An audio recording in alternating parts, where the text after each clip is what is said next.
For those of you who don't know how Vincent and I met, we actually went to high school together. We met on the same bus.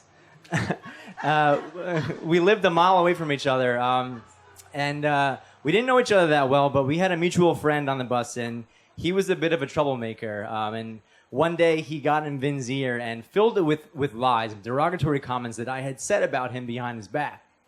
Vincent had a bit of a short fuse when he was younger.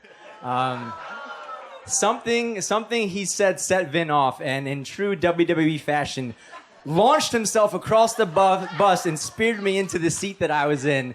And we tussled a bit, and some kids from the back of the bus split us up. And that was the first encounter that Vincent and I really had together. Was that fight?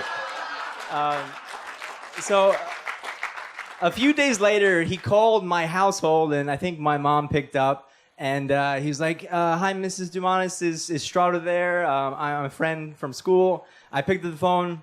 He was like, hey, Strato, this is Vinny from the bus. It's like, all right, what do you want?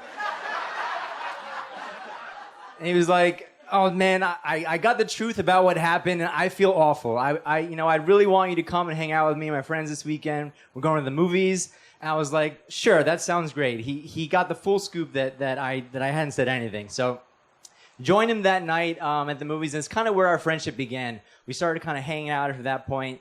And the second big thing that happened that same year, we also shared a English class together. And one of our classmates in the class turned to Vincent and said, hey, can you think you could play some music at my sister's graduation party? She knew that he was musically inclined, and Vincent knew that I was musically inclined, so he turned toward me and said, Strato, you think you can throw some of your home theater equipment together, and can we play some music? We weren't even calling it DJing then. We were just trying to help out. So we got it together and brought all this stuff to their house, and at the end of the night, Mrs. Asciola, the mother of the household, gave us $200 bills, and Vincent took one and I took one, and that was the beginning of our business partnership.